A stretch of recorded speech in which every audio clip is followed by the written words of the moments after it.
오늘 이 아침에도 하나님의 은혜가 여러분과 함께 하시기를 주님의 이름으로 축원합니다. 여러분, 하나님의 사랑을 받는 하나님의 거룩한 자녀들, 또 항상 늘 불꽃 같은 눈으로 지켜주시고 강한 손을 붙잡아 주시고, 여러분이 어떤 상황과 형편 가운데 있다 하더라도 하나님의 함께 하심을 꼭 기억하시길 바랍니다. 세상을 바라보고 사람 의지할 것이 아니고 하나님이 나와 함께 하시고 나를 변함없이 살아가신다는 사실을 믿으면 우리가 어떤 상황에서도 겁낼 것도 없고 두려워할 것도 없고 근심과 걱정에 빠져 살 필요가 없죠. 정말 자유롭고 평강이 넘치고 감사하고 기쁘고 또 다른 세계가, 또 다른 세상이 펼쳐지게 되어집니다. 그 하나님의 사랑을 늘 경험하면, 내가 사랑받는 존재라는 사실을 잊지 않으면 어떤 것도 부럽지 않죠.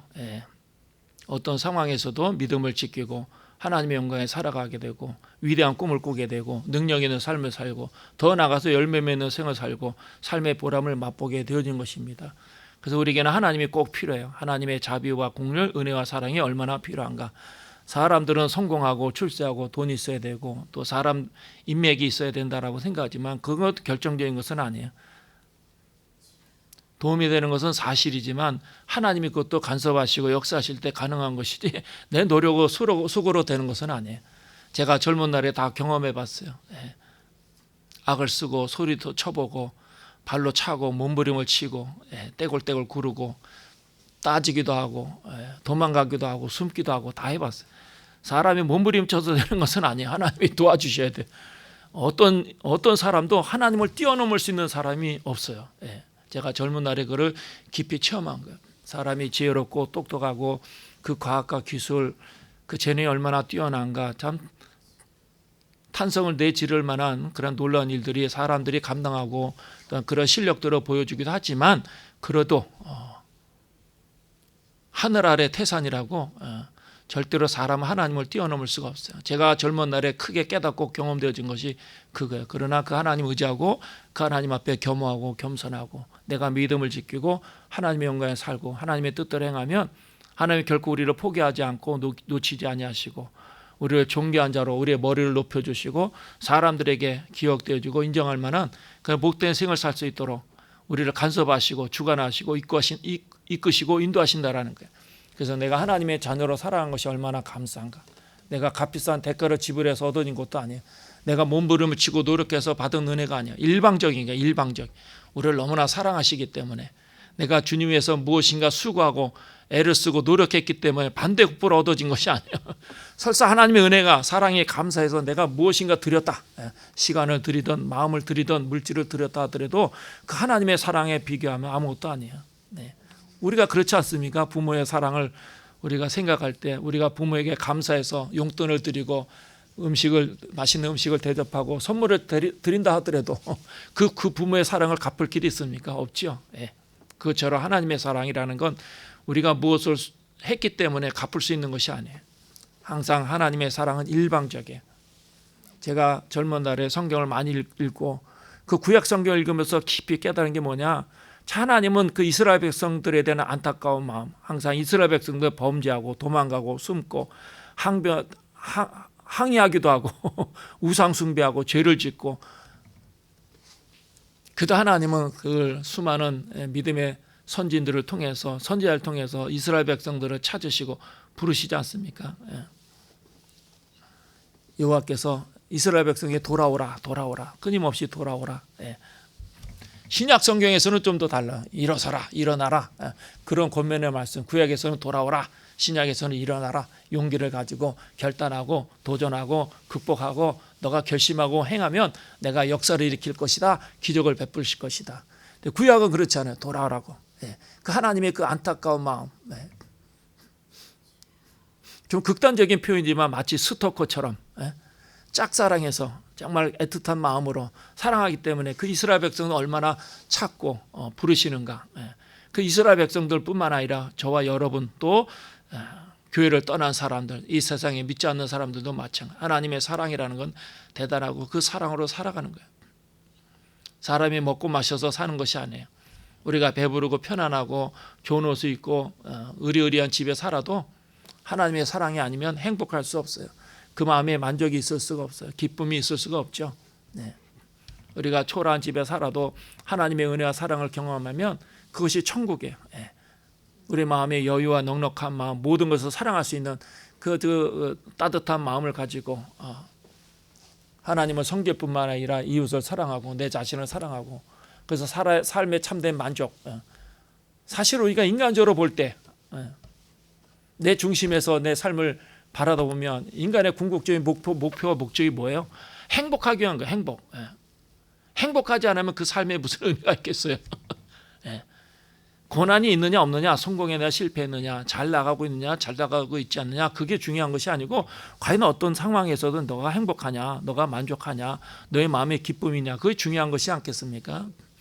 돈을 많이 벌고 성공해도 행복하지 않으면 무슨 의미가 있겠습니까? 그러나 설사 사람들이 나를 인정해 주지 않고 내가 큰 집에 살거나 돈을 많이 못 벌어도 행복하면 그 인생은 의미가 있고 또 그 인생에 참된 만족으로 기쁘게 살아갈 수 있는 것이지 않겠습니까? 그 행복이라는 것, 다윗이 시편 23편에서 고백한 대로 여호와는 나의 목자시니 내게 부족함이 없으리로다. 완벽한 삶을 살고 모든 것이 충족되어져서가 아니에요. 항상 쫓겨다니고 전쟁을 치르고 살아난 아들 믿었던 아들이 쿠데타를 일으키고 또 자기 자신의 실수 허물도 있고. 다윗의 자식들은 어떻습니까? 그 집안은 콩가루 집안이에요. 사실은 형편없는 집안이. 그 아버지에게 책임 있는 거죠. 가장으로서 그 자녀들을 다스리지 못했기 때문에 그 집안이 아주 콩가루예요. 그래도 여호와는 나의 목자시니 내게 부족함이 없으리로다. 여호와 하나님을 인해 기뻐하고 즐거워하고 행복하고 감사하고, 위기가 있지만 하나님께서 지켜주시고, 우리는 그렇게 살아가는 거예요. 그래서 오늘도 하나님의 나를 사랑하신다, 변함없이 사랑하신다, 나와 함께 하신다. 지금도 마찬가지예요. 두세 사람이 내 이름으로 모인 곳에 나도 그들 중에 함께 하시겠다. 성령이 임하셔서 여러 마음에 좌정하시고 여러 마음과 생각을 주장하시고 또 여러분의 필요를 채워주시기 위해서 또 여러분의 마음의 문을 두드리시고 또 여러분이 모든 것을 내려놓고 주의 음성에 귀를 기울이면 놀라운 하나님의 음성을 들으리라 저는 확실히 믿습니다. 하나님은 멈춰 계신 분이 아니에요. 피안의 세계에 좌정하시고 몰래 숨어있는 분이 아니에요. 항상 우리에게 찾아오시는 분, 강력하게 우리가 관심이 없기 때문에, 귀를 기울여 듣지 않기 때문에, 하나님 향해서 마음을 문을 열지 않기 때문에, 그 하나님 없는 것처럼, 나를 사랑하지 않는 것처럼, 마치 버림받은 것처럼 그렇게 착각하고 오해할 때가 있지만 하나님은 날마다 찾아오시는 분이에요. 그래서 히브리서 11장 1절에도 히브리서 11장 6절에도 믿음이 없이는 기쁘시게 못하나니 하나님께 나아가는 자는 첫 번째 반드시 그가 계신 것과, 단순히 존재하는 것만을 의미하는 것이 아니에요. 하나님은 살아 역사하시는 분. 우리가 성령 받으며 성령의 강한 특징이 뭐죠? 성령의 두드러진 특징이 무엇입니까? 물론 뭐 역사, 기적, 초자연적인 능력이 나타나기도 하지만은 성령의 두드러진 강한 특징은 역동적, 다이나믹. 왜? 생명이기 때문에 그래요. 하나님은 살아계신 분, 그리스도의 영은 살아있는 영, 움직이시는 분, 활동하시는 분, 사건을 일으키시는 분, 때로는 우리가 잘못하면 심하게 책망도 하지만은 하나님은 살아계신 분이에요. 그걸 잊지 말아야 돼요. 하나님은 멈춰 계신 분이 아니에요. 어디 저 멀리 피안의 세계에서 그냥 편안하게 누워 계신 분이 아니에요. 눈에는 막 불을 켜고 인류 역사에, 개인의 삶에, 우리의 문제 속에 막 찾아오시고 거기서 말씀하시고 사건을 일으키시고 우리의 마음과 생각을 주장하시고, 우리가 영적으로 깨어나고 그 사실을 믿고 하나님 의지하면 우리는 버림받지 않아요. 실패하지 않아요. 우리가 그냥 막 낙심하면서 막 헤매고 그렇게 슬픔 가운데 살아가지 않아요. 하나님은 살아계신 하나님. 그 하나님을 날마다 경험하고 그 하나님 의지하고 그 하나님 믿고 그 하나님을 섬기고, 그게 신앙이에요. 교회 오는 게 신앙이 아니에요. 교회 와도 그냥 아무 생각이 없이 앉으면 그건 의미가 없어요. 아무 생각이 없이 세상에 관한 여러 가지 일들 때문에 내 마음이 복잡하고, 그리고 그 예배가 무슨 의미가 있겠어요? 그 예배 속에 살아계신 하나님을 경험할 수 있겠어요? 예배의 참된 의미가 뭐예요? 살아계신 하나님을 만나는 거, 엔카운터. 내가 교회 가지 않았지만 하나님이 찾아오셔서 전입격자 하나님을 만나는 그 시간이 예배.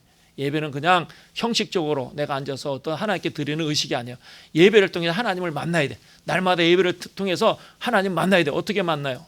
말씀을 통해서, 기도 중에, 찬양 중에 하나님 만나면 내 마음이 뜨거워지고 내 인생이 새로워지고 영적인 세계가 펼쳐지고 그래서 우리 마음과 우리 영혼이 새로워지면 우리 앞에 있는 어려움들 다 우리가 문제가 없기만을 바라지만은 그 이길 수 있는 힘을 주시는 거야. 능력을 주시는 거야. 문제가 시시한 거죠. 생각할 때 사람들이 생각하는 그 고민과 그 갈등과 문제가 우리는 힘들고 어렵다라고 생각하지만 성령 충만하고 내 마음이 뜨거워지고 새로운 영적인 세계가 펼쳐지고 하나님 나와 함께 하시는 걸 믿으면 그 문제가 아무것도 아니에요. 그래서 때로 하나님이 문제를 제거해 주시기도 하고 깨트려 주시기도 하고, 그렇지만 하나님은 또 때로는 우리가 그 문제를 뛰어넘을 수 있는 지혜와 용기를 주시는 거예요. 그냥 문제는 문제가 되지 않아요. 믿음의 사람들은 문제가 문제되지 않아요. 우리가 영적으로 깨어나고 하나님의 말씀을 늘 기억하고 그 말씀은 내 마음에 새기고 하나님을 의지하면서 내가 하나님 앞에 흔들림 없이 믿음의 길을 달려가고 있는가 아닌가, 그게 중요한 거죠. 그래서 우리가 날마다 그런 믿음으로 살아가면 놀라운 역사 기적을 경험해. 실제로 성경에 기록되어진 초자연적인 하나님의 능력과 역사하심은 과거 사실로 끝난 것이 아니에요. 늘 강조해서 드리는 말씀이잖아요. 성경은 과거 사실에 대한 그 역사적인 기록을 한 것이 성경이 아니고 그 과거의 역사적인 사실이 오늘 우리의 삶에 적용이 되고 우리 삶에 나타난다. 그러니까 날마다 기적을 경험해야 돼. 하나님의 능력으로 담대하고 용기 있고 지혜로운 삶을 살아야 돼. 그걸 우리에게 약속하는 거야. 그 사실을 믿는 것이 믿음이에요. 그게 신앙의 본질이에요. 우리가 교회에서 막 수고하고 봉사하고 이런 일을 저런 일 막 하고 퍼포먼스, 다양한 행사, 세미나도 하고 다 중요해요. 어느 하나 포기해서도 안 되고 어느 하나 시시하게 생각할 것은 아니에요. 그러나 그게 궁극적인 건 아니에요. 하나님에 대한 절대적인 신뢰와 믿음. 그래서 하나님께서 우리를 통해서 그 위대한 역사와 영광을 나타내시길 원하신다라는 거죠. 제가 지난주에도 여러분에게 말씀드렸어요. 올해 이제 이번 주로 올해가 세 번째 주예요. 3주가 지났어요 벌써. 지난주에 여러분에게 드린 말씀이 저에게는 올해는 좀 더 성경을 많이 보아야 되겠다. 기도도 더 많이 해야 되겠다. 또 웃으면서 사역을 해야 되겠다. 더 많이 웃자. 이제 제가 결심이고 목표예요. 그래서 처음 생각처럼 그렇게 막 성경을 많이 읽고 기도를 많이 하는 건 아니지만 늘 잊지 않고 하나님 올해는 기도도 많이 하게 해주시고 성경도 많이 읽게 해주시고 내가 어쨌든 좀 웃으면서 하나님의 일을 했으면 좋겠습니다. 제가 기대하는 만큼 이루어지지 않지만 항상 벌써 3주가 됐지만 잊지 않고 스스로 다짐하고 또 하나님 앞에 그렇게 기도하고 하나님 더 많이 기도하고 더 성경 보고 더 많이 웃고 좀 도와주세요. 이제 기도하고 있어요. 여러분의 꿈은 무엇입니까? 여러분 2026년 어떤 목표를 세우셨습니까? 한번 좀 하나님 앞에서 나름대로 목표와 계획을 한번 세워보시기 바랍니다. 그래서 사람은 꿈꾸며 살아가야 돼. 꿈이 없는 사람은 희망이 없어요. 꿈을 잃어버리면 무기력해져요. 활력을 다 상실하게 돼요. 그래서 꿈을 잃어버리기 때문에 활력이 사라지고 의욕도 다 꺾여지는 거죠. 꿈과 소망, 비전이 있을 때 막 그 안에서 활력이 솟구치고 의욕이 생겨나는 거예요. 꿈이 있어야 높은 이상을 세우고 또 실현하기 위해서 노력할 때 삶의 의미와 보람을 맛보게 되는 것이지 않겠습니까? 그래서 사람은 꿈을 꿔야 돼요. 그런데 그 꿈이 사람을 만들어가는, 결국 그 사람이 스스로 노력해서가 아니고 자기가 목표하는 계획, 꿈, 비전들이 그 사람을 만들어가는 거예요. 그래서 꿈이 사람을 위대하게 만드는 거예요. 사실은 구약 성경에 나타난 믿음의 선들의 삶이 그걸 이야기하는 거예요. 하나님의 말씀을 그 마음에 새기고 그 하나님의 약속이 성취될 때까지 끊임없이 말씀에 순종하며 달려가지 않습니까? 우리가 꿈을 꿔야 돼요. 라이트 형제는 어떻습니까? 가난해서 학교 다니면서 연을 만들어 팔면서 그래서 학비를 내며 학교를 다녔다라는 거예요.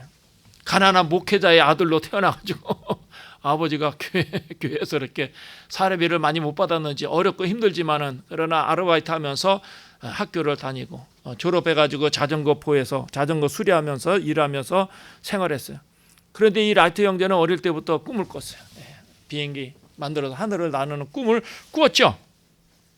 그래서 그 당대에 라이트 형제가 살았을 그 당대 유명한 대학 교수이자 과학자는 인간은 절대로 날 수 없다. 그걸 과학적으로 증명했어요. 인간은 도저히 불가능한 거다. 사람이 날 수 있으려는 것은 상상할 수 없는 그런 일들을 결국은 라이트 형제가 해내지 않습니까? 헤니 포드가 자동차를 만들려고 했을 때 사람들이 미쳤다 그랬어요. 야, 그건 불가능하다. 어떻게 자동차를 만들 수 있겠느냐? 그렇지만 오늘 어떻습니까? 집집마다 자동차가 있고, 우리나라는 어떻습니까? 자동차가 너무 많아서 출퇴근 시간에 얼마나 복잡하고 얼마나 피곤할지 몰라요. 자동차가 막 거리에 차고 넘쳐요. 그런데 중요한 것은 그 꿈은 하나님께로부터 나온다라는 거예요. 하나님께서 꿈을 꾸게 하시고 실현하게 하신다는 거죠. 오늘 본문에 뭐라고 말씀하십니까? 내가 내 신을 만민에게 부어주리니 너희 늙은이는 꿈을 꾸며 너희 젊은이는 이상을 볼 것이다.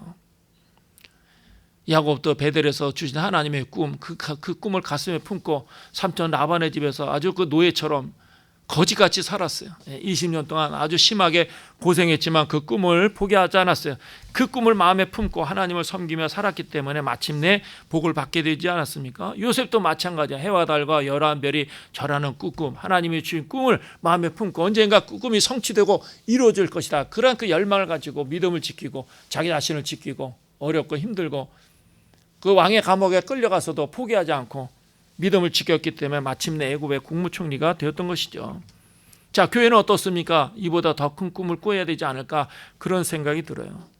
방금 말씀드린 대로 예수 그리스도의 영은 살아 역사하시는 약동하는 영이에요. 그리스도의 영은 살아있는 영, 살아있기 때문에 교회가 성장하고 발전하는 거예요. 때로는 우리가 교회가 힘을 잃어버렸다라고 생각될 때도 있어요. 성령의 역사가 영적인 체험이 없어서 무기력하다라고 생각할 때가 있어요. 그런데 사실은 꿈이 없기 때문에, 목표와 비전이 없기 때문에 그래요. 교회는 꿈을 꿔야 돼요. 어떤 꿈을 꿔야 돼요? 부흥의 꿈을 꿔야 돼요. 교회 안에서 막 활활 타오르는 그 부흥의 역사를 꿈을 꿔야 돼요. 하나님께서 우리에게 물질의 풍요만을 약속하지 않았어요. 오히려 예수 그리스도 안에 있는 그 영적인 왕성함과 창대함을 우리에게 약속하고 있다는 사실을 잊어서는 안 된다는 거예요. 그래서 부흥이 필요한 거예요. 왜 필요하냐? 이 부흥의 증거는 건물이나 재정의 크기가 아니에요. 성도 개인의 삶의 변화와 영적인 영향력으로 나타나는 거예요. 그래서 우리 안에 그 부흥의 역사가 막 일어나게 되면 거룩함을 회복하게 되어지고 외부적으로 능력 있는 삶을 살게 되어지는 거야. 그 부흥의 불길이 다 꺼지고 사라지기 때문에 파워도 없고 확신도 없고 열정도 없고 기쁨도 없는 거예요. 우리가 보통 믿지 않는 사람들에게 모양이 좋아야 된다 그렇게 이야기하는데 그 모양이 무엇을 이야기합니까? 외모나 배경을 이야기하는 것이 아니에요. 우리가 믿는 사람들이 세상 가운데 아름다운 모양을 보이기 위해서는 그리스도의 아름다운 인격이 우리 안에 이루어져야 되는 거죠. 그 인격이 좋아지는 것도 결국은 부흥의 열매라는 거예요. 갈라디아서 2장에도 5장 22절에도 성령의 열매 9가지 열매 말씀하지 않습니까? 사랑과 희락과 화평과 오래 참음과 자비와 양성과 충성과 온유와 절제. 이러한 성령의 열매를 맺을 때 하나님의 능력이 우리 가운데 나타나게 되고 하나님의 약속을 그 축복을 우리가 받게 되어지는 거예요. 우리가 교회가 침체하면은 왜 침체되어졌는가? 영적으로 왜 무기력해졌는가? 그런데 사실은 교회도 성령 임하고 부흥의 불길이 타오르며 하늘의 능력이 회복되어지는 거예요. 그 부흥의 결과로 담대함과 강한 믿음의 의지가 생겨나는 거예요. 그래서 더 예배하고 싶고 기도하고 싶고 찬송하고 싶고 봉사하고 싶고 하나님 앞에 내 자신을 드리고 싶고 물질도 드리고 싶고 그런 마음이 막 내 안에 솟구치게 되어진 거죠. 이 부흥이 왜 필요하냐? 단순히 복권처럼 한순간에 행운에 기대하는 사행심이 아니에요. 하나님 안에서 누리는 그 놀라운 은혜, 사명을 감당하기 위한 그 영적인 에너지가 바로 부흥이다라는 거죠. 부흥의 역사가 일어날 때 더 기도하고 싶고 찬송하고 싶고 전도하고 싶고 또 선한 일을 하고 싶은 마음이 생겨나게 되어지는 거예요. 반대도 마찬가지예요. 우리가 낙심하고 막 포기하고 무기력해 가지고 의기소침할 것이 아니야. 더 열심으로 기도하고 전도하고 선한 일에 힘을 쓰면 부흥의 불길이 우리 안에서 일어나게 되어지는 거죠. 그래서 우리가 부흥을 위해서 과연 무엇을 해야 되는가? 우리가 부흥을 꿈을 꾸면서 과연 부흥을 위해서 우리가 무엇을 해야 될 것인가? 그렇게 질문하지만 사실은 무엇을 할 것인가가 아니고 먼저 생각해야 될 것은 어디로부터 오는가? 부흥의 주차는 인간의 힘과 능력이 아니에요. 누가복음 스가랴 4장 6절에도 하나님께서 말씀하셨어요. 오직 나의 영으로 되느니라. 오늘 요의 선지 활동에서 말씀하시지 않습니까? 말세에 내가 내 영을 모든 육체에 부어주리니. 그리고 구약 시대에는 왕과 제사장, 선지자들에게 특별한 사람에게 성령이 임했지만은, 그러나 오순절 성령 사건 이후에 예수께서 부활 승천하신 이후에 모든 만민에게 부어 주시는 성령의 역사, 그것이 우리 가운데 임해야 된다라는 거예요. 교회가 아무리 건물이 크고 사람들이 많이 모이고 재정이 넉넉하다 하더라도 성령의 부으심이 없다면 모래성과 같아. 아무짝에 쓸모가 없어요. 겉만 화려한 거죠.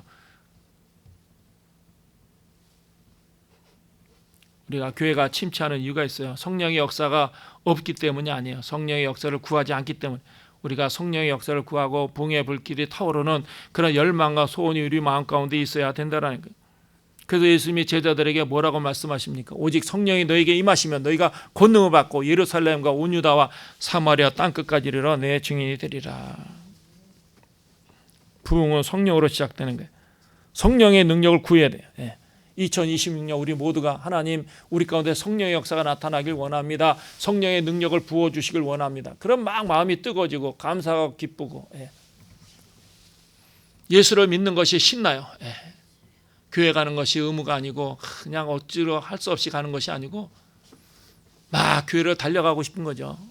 하나님 앞에 찬송하고 기도하고 말씀을 듣고 내 영혼이 새로워지고 내 삶이 변화되어지고 내가 생각하지 못했던 하나님의 놀라운 역사가 내 인격 안에 내 영혼 속에 막 나타난 것을 경험되어진다라는. 그래서 왜 이 부흥이 필요하냐?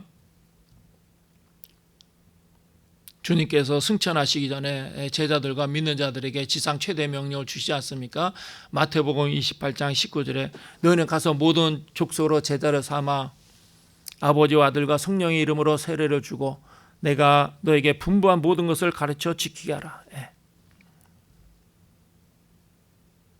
부흥의 목표는 복음을 땅끝까지 전하고 다음 세대를 그리스도의 제자로 양육하는 사명을 이루기 위함이라는 사실을 우리가 명심해야 돼요. 교회가 이 꿈을 포기하면 교회가 교회될 수가 없는 거예요. 동력을 상실하게 되죠. 왜 교회가 존재하는가? 단순히 우리가 예배드리면서 인간적인 위로를 받기 위함도 아니에요. 사람들의 침묵을 통해서 우리가 그냥 좀 위로를 얻기 위함이 아니에요. 교회가 하나님께서 우리에게 주시는 선물로 교회의 사명을 감당하도록 우리에게 교회를 세우신 그 궁극적인 목적은 하나님께서 부어주신 그 놀라운 능력 가운데 다음 세대에 정말 복음을 전하고 그 다음 세대에 그리스도의 제자로 양육해서 온 세계 하나님의 나라가 하나님을 찬양하는 그런 세계가 세상에 오도록 끊임없이 그 사명을 감당하기 위해서 교회를 세우시는 거예요. 그 일을 우리가 잘 감당해야 돼요. 전도하고 제자로 훈련해서 다음 세대를 키우는 것이 교회의 사명이다라는 거죠. 그래서 선교는 교회의 최우선 사명에 그 사명을 붙잡을 때 부흥은 하나님이 주시는 선물이 되는 거예요. 교회가 부흥하기 위해서는 선교에 대한 열정이 있어야 돼요. 복음을 전하고 싶은 그 마음의 그 뜨거운 열정이 막 타오를 때 그 교회가 막 일어나게 돼요. 그 교회 안에 역사가 일어나게 되어지는 거예요. 우리가 왜 모이는가? 왜 우리가 하나가 되어져야 되는가? 그래서 막 성령이 임하시고 부흥의 불길이 타오르면 그 교회 안에 가난한 자, 부유한 자가 하나 되어지고 배운 자, 못 배운 자, 젊은이와 늙은 사람 다 하나가 되어지는 거예요. 거기에 차별도 구별도 없어지게 되어지고 모든 장벽이 허물고 하나가 되어지는 거예요. 실제로 초대교회 안에서 그러한 놀라운 역사가 일어나지 않았습니까? 인종, 신분, 차별의 장벽이 허물어지는 그 놀라운 역사가 성취되어지죠. 사도행전 4장 32절에도 믿는 무리가 한 마음과 한 뜻이 되어 모든 물건을 서로 통용하고 자기 재물을 조금이라도 자기 것이라 하는 이가 하나도 없더라. 왜 부흥이 필요하냐? 이 부흥이 하나 되는 공동체를 만드는 거예요. 그래서 성령이 임하고 우리 마음에 뜨거운 마음으로 서로 섬기고 사랑할 때 세상은 교회가 하나님의 공동체라는 것을 인정하게 되죠. 과연 하나님은 살아계시는구나. 그의 말씀이 결코 우리가 등한시할 만한 그러한 메시지가 아니구나 라는 걸 깨닫게 되니까. 우리 안에 성령이 역사하고 붕의 불길이 타오르지 않으니까 우리가 서로 귀하게 여기고 사랑하고. 제가 젊은 날에 신앙의 훈련을 받으면서 가르쳐준 것은 모든 나와 다른 인격에 대해서는 하나님처럼 생각해라. 그렇게 가르쳐줬어요. 그렇게 배웠어요. 교회 안에 나와 다른 모든 인격에 대해서는 또 다른 인격이 아니고 하나님처럼 섬기라는 거예요. 그런 우리의 의지로 노력으로 되는 것이 아니고 성령이 임하셔서 우리 마음이 새로워지고 새로운 믿음의 결단에서 그 하나님의 그 놀라운 그 성령의 감동으로 말미암아 모든 인격들을 사랑하게 되고 섬기게 되고 포용하게 되고 그래서 하나가 되어지는 거예요. 그 불가능한 것이 아니에요. 그러면 교회가 천국이 되죠. 교회가 얼마나 좋은 곳인가. 그 교회를 통해서 쉼을 얻게 되고 새로운 믿음의 결단하게 되고 내 인생이 새로워지고 하나님 위대한 역사 연구에서 내가 쓰임받을 수 있도록 내 자신을 내어드리는 그런 믿음의 결단을 하게 되어지는 거예요. 그래서 이 땅에서 꿈이 있는 사람들만 살아가게 되어지는 거예요. 꿈이 있는 사람들만 생존하게 되어지는 거예요. 여러분 아다시피 바벨론에서 결국 마지막 70년 만에 이스라엘이 돌아온 사람들은 어떤 사람이에요? 하나님의 약속을 믿고 기다렸던 사람, 그 믿음을 포기하지 않고 반드시 하나님의 약속이 성취될 것을 꿈꾸고 그 약속이 이루어질 때까지 끝까지 인내했던 사람들, 믿음을 지켰던 사람들이 결국은 예루살렘에 돌아온 거야. 그 꿈을 포기하고 그 꿈을 잃어버린 사람은 그 바벨론에 동화되어서 다 그 민족이 되어지는 거야. 그러나 끝까지 힘들고 어렵죠. 하나님의 약속은 반드시 성취될 것이다. 하나님의 약속하신 대로 우리가 언젠가 바벨론으로 돌아갈 것이다. 그걸 마음에 품고 믿음을 지키고 그 고난과 역경 가운데서 흔들리지 않고 타협하지 아니하고 하나님 앞에서 바로 살기 위해서 몸부림을 치고 그 고난 가운데 인내하면서 기다렸던 사람들은 다 예루살렘으로 돌아가는 거야. 이스라엘로 돌아가는 거야. 하나님의 백성으로 돌아가는 거야. 그래서 그 꿈이 있는 사람들만이 생존하는 거예요. 꿈이 없는 사람들은 다 버림받아 이 세상에 동화되어지고 하나님의 자녀답지 못하고 그러나 하나님이 주신 약속의 말씀 그 꿈들을 마음에 품고 내가 하나님 위대한 역사와 영광에서 살아가겠다라고 세상과 타협하지 않냐고 자기 믿음을 지키는 사람들은 반드시 그 사람들을 통해서 하나님의 역사와 영광이 나타나게 되어진다라는 거예요. 그래서 히브리서 기자가 히브리서 11장 1절에 믿음은 바라는 것들의 실상이요 보지 못하는 것들의 증거다 그래서 하나님의 약속 예언의 말씀을 믿고 지키는 것이 신앙이에요. 우리가 생각하는 대로 막 문제가 해결되어지고 복을 받고 이 땅에 성공하고 돈을 많이 벌고 그게 신앙의 본질이 아니에요. 성경에 기록된 하나님의 약속의 말씀, 예언의 말씀, 축복의 말씀 우리가 행해야 될 모든 계약들, 계명들 우리가 그것을 끝까지 지키고 그것을 붙잡고 주님을 따라가는 것이 신앙의 본질이야. 그래서 교회가 동력을 잃어가고 기도가 응답되지 않는 것처럼 보일지라도 야 하나님이 역사하시냐? 하나님 어디 계시냐? 과연 우리와 함께 하시는 것이냐? 하나님 우리의 기도를 들으시고 응답하실 것이냐? 우리가 낙심이 되고 의기소침할 때가 있어요. 그래도 하나님의 언약을 보이지 않는 그 언약 안에서 그 보이지 않는 비전을 끝까지 붙잡아야 돼. 마지막까지 붙잡아야 돼. 아브라함이 25년을 기다리고 요셉도 13년을 기다리고 바벨론 포로로 끌려간 사람은 70년을 기다렸어요. 모세는 광야에서 40년을 기다렸어요. 얼마나 지리하고 힘든 시간이었겠어요. 수없이 도망가고 수없이 숨고 수없이 포기하고 싶은 마음이 얼마나 많았겠습니까? 그러나 끝까지 하나님의 말씀 붙잡는 거예요. 끝까지 하나님의 약속을 붙잡고 하나님을 섬기며 믿음의 길을 걸어간 사람은 하나님의 응답의 역사를 체험하는 거예요. 하나님의 놀라운 일들을 경험하게 되어지는 거예요. 그래서 믿음의 선진들도 그 약속을 붙잡고 살았어요.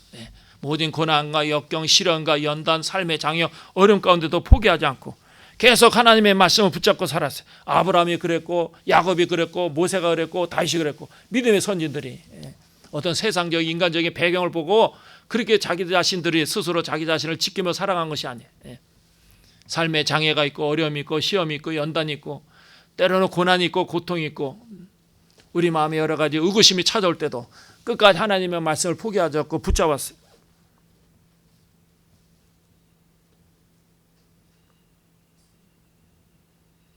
우리가 그러한 믿음의 결단이 있어야 돼요. 사람이 사람을 만나면 역사가 일어나고 사람이 하나님을 만나면 기적이 일어난다라는 말이 있어요. 이 부흥의 역사도 마찬가지야. 우리가 하나님을 만날 때부터 시작되는 거야. 나를 찾아오셔 만나주시면 시작되는 거야. 우리가 날마다 주님을 경험해야 돼. 하나님을 만나야 돼. 다른 거 생각하면 안 돼요. 다른 것을 마음에 두면 안 돼요. 여러분에게 좀 죄송한 말씀이지만 이제는 많은 세월을 살았잖아요. 여러분이 젊은 날에 이것저것 다 해보셨잖아요. 남은 생에 어떻게 살고 싶어요? 무엇을 하고 싶어요? 더 많이 가지길 원하시나요? 더 성공하길 원하시나요? 남은 생에 주님 위해서 살아야죠. 하나님의 영광에 살아야죠. 열매 맺는 생을 살아야죠. 하나님을 기쁘시게 하는 생을 살아야 되지 않겠습니까? 그렇게 하기 위해서 날마다 주님을 경험해야 돼. 뜨겁게 만나야 돼. 내 마음속에 아직과 편견, 고집 다 꺾어버려. 내 생각들, 인간적인 목표와 그 계획들을 다 버려야 돼. 그런 것들이 나를 위대하게 만드는 것이 아니에요. 그런 것들이 나를 나대게 만드는 것이 아니에요. 그런 것들이 나를 만족시켜주는 것이 아니에요. 이제는 우리가 많은 경험도 하고 사건도 있었고 많은 일들을 우리가 경험했다면 이제는 남은 생에 주루에 사는 거예요. 그래서 날마다 하나님 만나기 위해서 최선을 말씀을 통해서 찬양 중에 기도 중에 하나님 만나서 성령 임하고 부흥의 불길이 내 안에서 막 타오르기만 하면 얼마나 감격스러운지 몰라요. 여러분이 저에게 소원이 뭐냐라고 물으시면 정말 저는 인간적인 소원이 없어요. 많은 목사님들이 큰 교회 성공적인 목회를 하고 사람들에게 존경과 사랑받고 여기저기 불려다니면서 강단에 쓰고 대접받고 그게 제 꿈이 아니에요. 성령이 내게 임하셔서 마음이 뜨거워지고 그래 감격과 기쁨으로 노래하고 찬송하고 내 자신을 사랑하게 되고 내 삶의 자리에 대해서 흔들리지 않고 내가 믿음의 길을 가게 되고 그런 살아있는 것이 좋고 사는 것이 기적이고 날마다 감사하고 행복하고 모든 것들이 다 사랑이고 모든 보이는 사람마다 다 천사로 보이고 그렇게 살고 싶은 거예요. 내가 더 가진다 해서 얼마나 더 갖겠으며 성공한다 한들 얼마나 더 성공하겠어. 그 성공도 더 많이 가진 것도 다 영원한 것이 아니에요. 우리 세상 역사를 보면 알잖아요. 정치인들 보면 알잖아요. 한때는 한국 사회에 한국 정치에 잘 나갔던 분들이 얼마나 많아요. 다 사라지고 죽기도 하고 감옥에 가기도 하고 다 허망한 거예요. 저는 세상적인 것이 나쁘다 그런 말씀을 드리는 것은 아니에요. 그런 것이 필요 없다 그런 말씀을 드리는 것은 아니에요. 사람이 살기 위해서 먹어야 되고 입어야 되고 써야 되고 이런 거 저런 거 다 필요해. 그러나 그것이 우선이 아니에요. 그것이 본질이 아니에요. 내가 하나님의 은혜 가운데 성령이 내 안에 막 임하셔서 내 마음이 뜨거워지면 막 내 안에 막 불같이 타오르면 감사해요. 감사. 내가 하나님의 자녀가 된 것이 얼마나 감사한가. 이 땅에서만 그렇게 사는 것이 아니야. 이 땅에서만 감격과 기쁨으로 사는 것이 아니야. 이 세상에서 마감하고 저 천국에 들어가서 영원한 생명. 요한계시록은 궁극적인 부흥의 모습을 보여줘요. 이 부흥이라는 것은 이 땅에서만 성공과 어떤 열매와 어떤 기적만을 나타내는 것이 아니야. 영원한 생명과 연결되어져 있어요. 요한계시록 21장 1절과 4절 내가 새 하늘과 새 땅을 보니 처음 하늘과 처음 땅이 없어졌고 바다도 다시 있지 않더라. 하나님이 그들과 함께 계시리니 그들은 하나님의 백성이 되고 하나님의 친히 그들과 함께 계셔서 모든 눈물을 그 눈에서 닦아주시니 다시는 사망이 없고 애통한 것이나 곡하는 것이나 아픈 것이 다시 있지 아니하리니 처음 것들이 다 지나갔음이러라. 부흥이라는 것은 영원한 생명과 연결되어졌어요. 그래서 우리가 꿈꾸는 부흥이라는 건 장차 완성될 새 하늘과 새 땅의 그림자가 되는 거예요. 우리가 기도하고 전도하고 교회 안에 봉사하고 사랑을 섬기고 이 모든 과정이 영원한 부흥과 연결되어져 있어요. 이런 비전을 가슴에 품고 나아갈 때 침체라는 건 아무것도 아니에요. 사람이 얼마나 모이고 몇 명이 모이고 그게 중요한 것이 아니에요. 소수가 모여도 그 안에 놀라운 역사가 나타나고 영광이 나타나고 꿈을 꾸게 되고 환상을 보게 되고 주의 음성을 듣게 되고 기도할 때도 막 마음이 뜨거워지고 방언이 쏟아지고 은사가 임하게 되고 그래서 우리 마음속에 언제나 미래가 있고 소망이 있고 꿈이 있어야 돼요. 시시한 것들을 두면 안 돼요. 세상 것들을 두면 안 돼요. 하나님의 거룩함으로 영으로 하나님의 큰 능력으로 부흥으로 우리 안에 가득 채워야 돼요. 하나님의 영이 내게 임할 때 부흥이 시작되고 나의 실전을 보게 되어지는 거예요. 성령이 임하시고 내 안에 부흥의 불길이 타오르면 내 때 묻은 심령들이 깨끗하게 되고 치유되어지고 침체된 심령이 새 힘을 얻게 되어지는 거예요. 그리고 새로운 삶의 비전과 환상을 보게 되고 삶의 의미와 목적이 달라지게 되어진 거예요. 전혀 다른 삶을 살게 되어진 거예요. 자기 중심의 삶에서 하나님 중심의 삶으로 돌아오는 회개의 역사가 나타나게 되고 하나님과의 관계가 치유되어지고 사랑의 관계가 회복되어지고 이게 부흥의 역사예요. 이런 일들이 막 일어나야 돼요. 눈에 가시적으로 보이도록 막 일어나야 돼요. 부흥은 성령 충만에서 시작됩니다. 거룩함과 능력을 덧입게 되고 사랑과 성김의 삶을 살게 되고 영원한 비전을 품게 되어진 거예요. 그래서 부흥이 왜 필요하냐? 부흥은 우리의 심령과 공동체가 새로지고 변화되며 새 힘을 얻게 되는 것을 말하는 거예요. 성령이 역사하시고 부흥의 불길이 우리 안에 타올라야 돼요. 이러한 꿈들을 교회가 가져야 돼요. 우리에게 주신 하나님의 언약이고 비전이에요. 이 꿈을 등한히 하면 교회는 침체되어집니다.